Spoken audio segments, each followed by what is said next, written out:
My golden child brother ruined my childhood, then framed and sued me after I married because he liked my wife. Hi Reddit, I need some guidance on a complex position I'm in, therefore I'm using a throwaway account. I just want this out there, so please pardon any errors. I'm a 43-year-old man who is the youngest of two siblings. To give you the whole picture, I'll attempt to give a chronological account. The golden kid in our family has always been my 45-year-old brother, Michael. He could do no wrong in my parents' eyes as a child. For instance, they encouraged him and helped him get better when he received poor grades, but even though I received respectable grades, I was disappointed. For graduating from high school, I got $300 and a pat on the back, while he got a new automobile and a huge celebration. Although we usually did our own thing, Michael wasn't a bad brother. I felt the desire to go out and experience life on my own, but I didn't really protest. I completed my MBA in 7 years while attending a university in a different city. I got a job back in our hometown once I graduated. With the exception of holidays and birthdays, I didn't spend much time with my family throughout this time. My brother barely made it through high school because he wasn't the best student. After he left college, my parents assisted him in opening a modest hardware store. Despite my happiness for him, I kept my attention on myself. I began dating Emily, who was 20 at the time, around this period. We both came from the same city and met in college. After returning home, we cohabitated, got jobs, and concentrated on starting a family. I presented Emily to my family over the 2008 holidays. I felt more love than I have in years since they were unexpectedly kind and open. But I didn't give it much attention when I saw how much Michael was staring at her during the event. He soon began coming to my flat more often, first once every 4 months and then nearly every day. Since he visited in the evenings when Emily and I were attempting to unwind after work, it became bothersome. Eventually, I had to establish limits, which resulted in a heated argument with my parents. Michael expressed regret and made his trips more manageable by limiting them to weekends once every 2 months. I proposed to Emily in 2011, and we told Emily's family that we were engaged. Michael simply shook my hand and left the little celebration I had planned, but my parents were delighted. After that, he vanished for a few weeks. When we were married in 2013, Michael brought a guest, Laura, to the wedding. 11 months later, in 2014, they were married. I was having a happy marriage. In 2015, Olivia, our first daughter, was born, and in 2017, Chloe, our second. Laura messaged me in 2016 to let me know that Michael's obsession with Emily was the main cause of their breakup. I told her I was sorry and wished her luck. In our conversation, I also questioned Emily about her relationships with Laura. She informed me that from the beginning, Laura had been a little aloof and cold with her.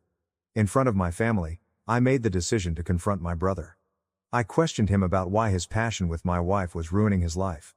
The inquiry caught him off guard, and he denied everything. Following a heated fight, I told Michael that he was no longer welcome in my home. Emily and my dad spoke with me and reassured me that Michael was still family regardless of everything. I made the decision to be friendly for everyone's benefit. We continued living our lives as it appeared that Michael was sincerely trying to improve himself. It was July 25th, and I can still clearly recall the day in 2018. While my wife took our children to see their grandparents, I was running a number of errands. My father called me after lunch and asked me to come over to their place. He sounded irate, and I could feel the tension when I got there. There were some members of my extended family there as well as my parents, who were attempting to comfort my wife, who was crying. They accused me of assaulting a girl at a party weeks prior and sent her threatening texts instructing her not to report it, which caught me off guard when I inquired about what had transpired. I had known Amanda, the girl in question, back in high school. I occasionally hung out with a wider group of friends, including her. Amanda claimed that I had attacked her after following her to her car following a club party. Along with her allegation, she sent screenshots of an alleged chat with my wife as proof. I was startled and perplexed. My parents told me they never wanted to see me again after my father gave me a heavy slap across the face. Emily was enraged and said we were finished. No one paid attention to my attempts to defend myself and show that I had done nothing of the like. I was told that Emily and the children would not come back to me, and I was essentially thrown out of the house. In addition, my father promised to come to my flat and get their possessions. I appealed with them to change their minds when my father visited the residence. Ignoring me, he packed some bags and warned me not to get in touch with them ever again.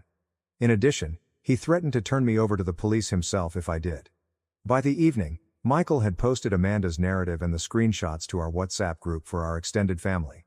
I was unanimously expelled from the organization shortly after. Friends from my group called me over the course of the following few days to express their displeasure and advise me not to get in touch with them ever again. I was a complete disaster at this time. I was unable to work, eat, or sleep. My supervisor brought me in for a talk after hearing the rumors. He told me to leave the company to preserve my record, even though he couldn't do anything about the rumors without the police becoming involved. He threatened to fire me without severance and with a damaged record if the police were involved. A few days later, I reluctantly accepted his recommendation and resigned. I was still living in agony in the middle of August when I got 2 court documents, Emily's divorce papers, and a letter of disownment from my family. When I went to my parents' house in my drunken and desperate state, Michael confronted me. I was assailed by him, who called me a disgrace to the family and said that my disownment was a wonderful thing. I could hardly stand and had blood running down my face by the time he was finished. Emily and my dad looked on from a distance but took no action. I eventually sat there in tears, realizing that I had lost everyone and all I knew. I remained cooped up in my flat while the divorce was being processed. The divorce proceeded as amicably as possible given the situation. I didn't have to pay child support or alimony because I was unemployed and my ex-parents said they would take care of the kids. Officially, I was divorced by January 2019. It was really difficult for me to try to put my life back together. I pondered confronting Amanda during this period, but the more I thought about it, the more I realized it may make things worse. Even without sufficient proof, a single phone call may land me in jail for 5 to 6 years due to rules in my nation that prioritize women. I had a serious injury in February 2019 and had to recuperate for roughly 5 weeks. Emily was still my emergency number when the medical staff called. No one came to see how I was doing, and she hung up. I had to get back on my feet, if only to keep a roof over my head, after realizing that I had wasted a large amount of my funds. I sold all of my furniture, settled my outstanding rent, and made the decision to start over in a new city after realizing I couldn't reconstruct my life in the same location. I started looking for a job after moving 2 hours away, but I was unsuccessful. I drank too much throughout this time, and I had constant thoughts of taking my own life. For months I grew accustomed to waking up from dreams in a cold sweat. I suddenly ran across David, a former college classmate, 4 months later. Back then, David was the quiet boy who rarely spoke to others. Seeing him after all these years was unexpected. He called my name after spotting me in a crowd. After exchanging greetings, we briefly discussed our lives. I informed him that I was seeking employment in the city. David stated that he had recently resigned from his position and intended to launch his own management consulting business. Later that day, he asked me out for a drink and, after we talked about our careers, he gave me a job offer. He claimed that he required some knowledgeable individuals. I nodded, believing that in order to keep my thoughts busy, I needed to immerse myself in my task. But before making a commitment, I told him I wanted to meet with his staff and talk more about it. David introduced me to another team member, Mark, 2 days later. He clarified that going forward, it will just be the 3 of us. I shook hands with Mark and explained that I had something to impart before we could continue. I revealed everything. My divorce, my disownment, the allegations, and how I had lost everything. I was crying as I described what had happened. David and Mark sympathized with me and told me there wouldn't be any problems as long as I didn't have any criminal history. I clarified that I had never been visited or charged by the police. David stated he would have a thorough background check done just to be sure. I agreed and fully grasped his point of view. I was living in a dilapidated rental at the time in order to save money. In case things didn't work out, I waited patiently for 2 weeks while still looking for work elsewhere. David called me 2 weeks later, and we got together that day. He welcomed me to the team and assured me that there were no accusations against me. Following that, I pushed myself into my work and, at Derek's suggestion, began going to therapy sessions. In addition, I joined a gym and used the punching bag to release a lot of my frustrations, increasing my weight from an average of 77 kilograms to over 105 kilograms. Since Derek was about Michael's age, we became gym pals, and I began to regard him as an older brother. I had regained a great deal of control over my life by the end of 2019. As the consultancy business flourished, revenue began to flow in. I started to recover, at least somewhat, after renting a lovely apartment in a respectable area. I understood that in order to truly move on, I had to take action. With his and his parents' approval, I went to court and formally changed my last name to Derek's. They welcomed me into many of their family events since they thought I was a wonderful guy. In an attempt to show my appreciation for their generosity and encouragement, I even acted as Derek's best man at his wedding. I made another attempt at dating, but it was unsuccessful because of my unresolved emotional issues, until I met Kim in 2020. Kim, 29, has half Italian and half Korean ancestry. At a coffee shop where I frequently got coffee and occasionally stopped to sit, I first noticed her. Derek once saw her staring at me and urged me to ask her out, even though at first we simply spoke for orders. She worked behind the counter. Later that day, after some hesitation, I asked her for drinks. She said she wanted to see me again after our wonderful evening. But I thought it would end like the dates I've had before, when I informed them about my background and they left. When someone left after hearing my story, I never held them responsible. I made the decision to share my background with Kim during our lunch date on our second date. Before I proceeded, I wanted her to be fully informed. I talked about the charges, the disavowal, and my difficulties letting go. Although she was caught off guard, she listened to me as I told her that I would never consider harming somebody in that way. Before choosing to keep dating me, I advised her to understand what she was getting into. Kim contacted a few days later and requested a meeting. She told me she trusted me and wanted to try our connection when we first met at the coffee shop where she worked. I couldn't think someone could welcome me in spite of everything, so I was doubtful and even started crying. We took our relationship seriously and found great pleasure in each other's presence. I felt like I was finally getting well for the first time. I even traveled to Europe with Kim for my first vacation in years, and it was incredible. We maintained continuous phone and FaceTime communication during the 2021 epidemic. Kim asked if she could live with me when things started to settle down in the second half of the year. I concurred because she was having trouble finding employment when her position at the coffee business terminated. I recommended that Kim look into launching a food business because she was an amazing chef. With her parents' help, Kim was able to establish a cloud kitchen by the middle of 2022 and start delivering food to the surrounding areas. Our lives were going well together. Even though I was still dealing with some mental problems, I no longer had suicide ideas. But sometimes the dreams persisted. Kim declared her pregnancy in February 2024. I experienced a wide range of feelings, including grief for the family I had lost, dread of beginning over, and immense delight. Emotionally, I was all over the place. After Kim reassured me, we eventually dozed off together. Kim was ecstatic when I proposed to her shortly after. My life seemed to be finally heading in the direction of stability and serenity.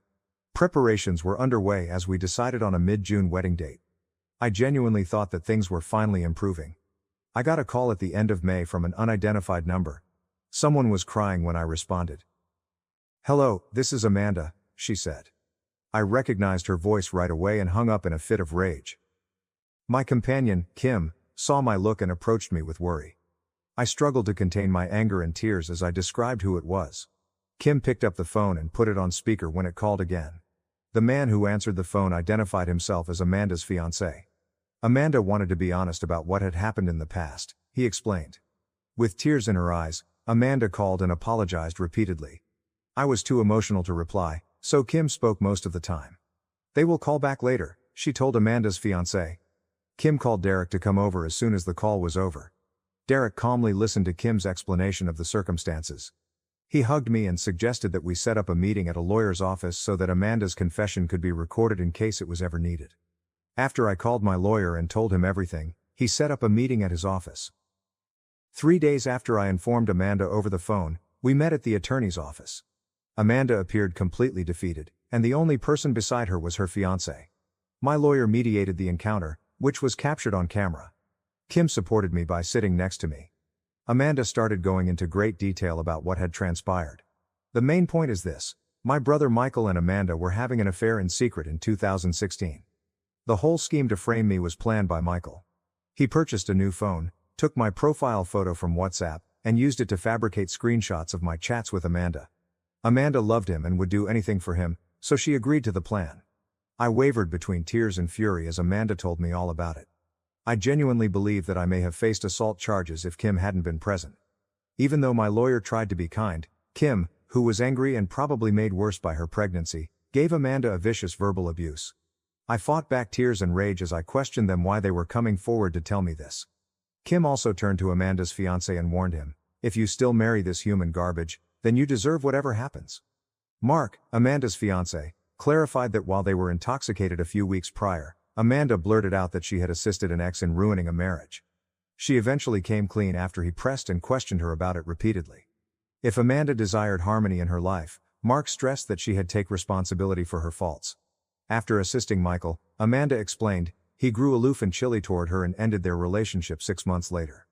She had spent a lot of time in therapy trying to deal with her guilt, but she was too afraid to come clean even though she felt awful. My lawyer intervened after everything was explained and recommended a 20-minute respite before proceeding. My lawyer went over my alternatives while Amanda and Mark went out. He clarified that I had sufficient proof to file defamation lawsuits against Michael and Amanda. Even though I was furious, I made the decision that this would not interfere with my impending wedding. In order to prevent causing trouble with my ex-family, I informed my lawyer that I would handle this after the wedding and told Amanda not to notify anybody else. Kim gave me a hug after the meeting and told me that she trusted her gut and that she felt relieved.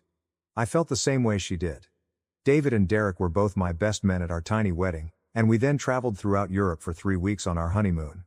We both had an incredible time. During the honeymoon, I was able to enjoy myself, but the nightmares increased in frequency.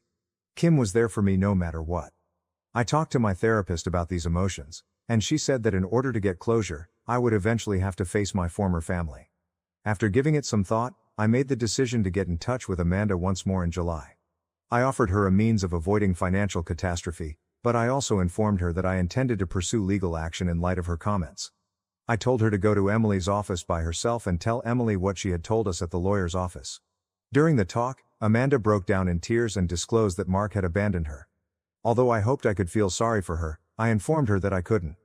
I also mentioned that my brother was the target of karma, which had finally come up with her. It was a few days later that Emily texted me. I had always emailed her birthday greetings and wishes on our daughter's birthdays and holidays, even though I was blocked. I hadn't heard from her in 8 years until this communication. She wanted to speak with me.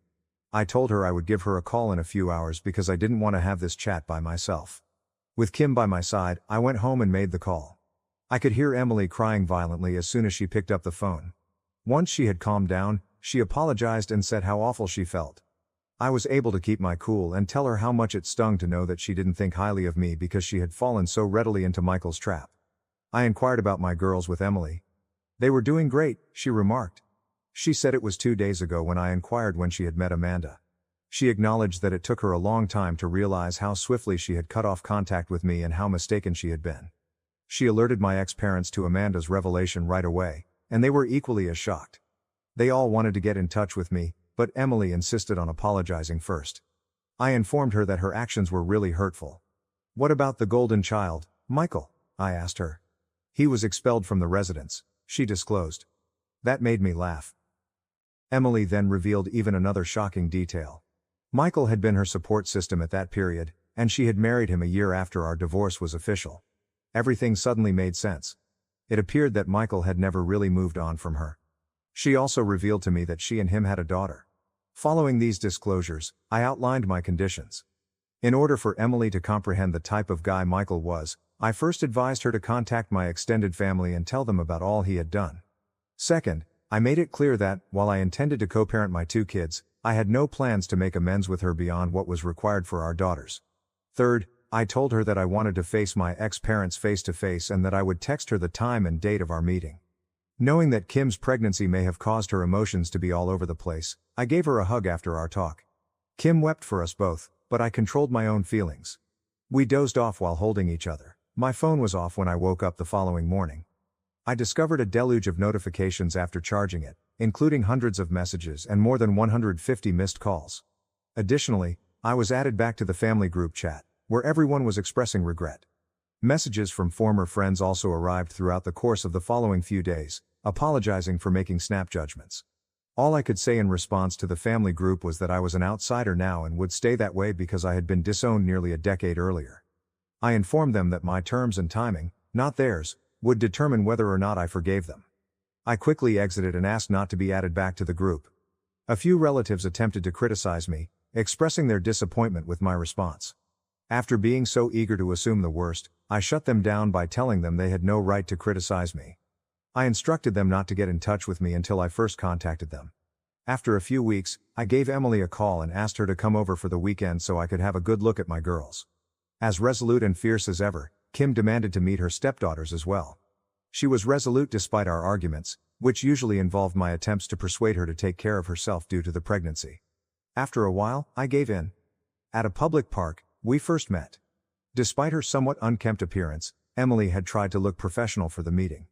I got to see Olivia and Chloe for the first time in 8 years. They were so much bigger now. Since I had been restricted from all social media and communication channels, my phone was the only place I had any recollection of them. Emily came to me in tears and attempted to give me a hug, but I stopped her by raising both of my hands. Afterward, I presented her to Kim as my spouse. In the park, she collapsed into a weeping mess.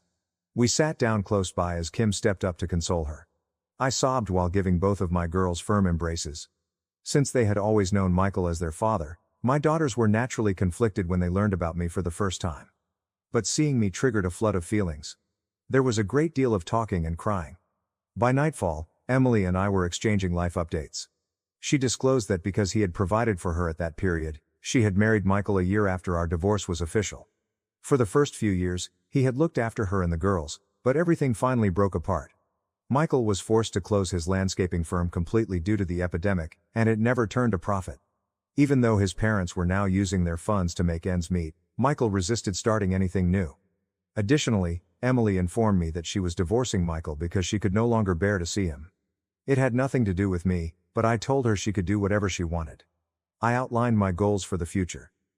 In order to aid in our collective healing, I first requested that Olivia and Chloe join me for family therapy sessions.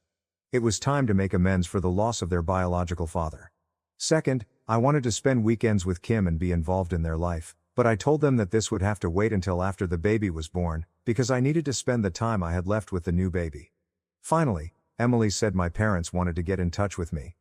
They were not my parents, I told her, and I had the letter they sent with the divorce papers as proof that they had disowned me. Nevertheless, Kim and Emily both urged me to meet them, claiming it could provide me some closure. I reluctantly consented and informed Emily that I would choose the time and location of the meeting. In order to spend more time with my girls, I requested Emily to spend the night in the city and made reservations for her at a hotel. We spent Sunday together the following day, taking in the sights of the city and having a good time. Olivia and Chloe both hugged me tightly before I left, and I told them I would see them the next week. I informed Emily that I would come to the girls' family therapy sessions, saving her the trouble of driving them. We had a successful initial introductory session, and my therapist recommended a counselor in their city. The therapist told me that Olivia and Chloe would eventually have to find out what my ex-brother Michael had done. I told her it would happen eventually, but I still consented. The therapist also recommended that I share my tale here and look for other viewpoints on my circumstances. To be honest, I might not have progressed this far if Derek hadn't pushed me. What should I do next? That is the question I have for you. Even though I call my ex-parents, I still harbor feelings and emotions for them that I intend to address eventually. I don't know how to interpret that or whether it makes sense. How do I handle Michael? Should I file a defamation lawsuit against him even though I doubt I'll ever want to see his face again? I'm worried that anything I do to him could have a detrimental effect on my ex's daughter, as I know he has one. I will do my best to answer any inquiries you may have. Thank you for watching. If you haven't subscribed yet, please do so and hit the notification bell to stay updated with more shocking real-life stories happening around you.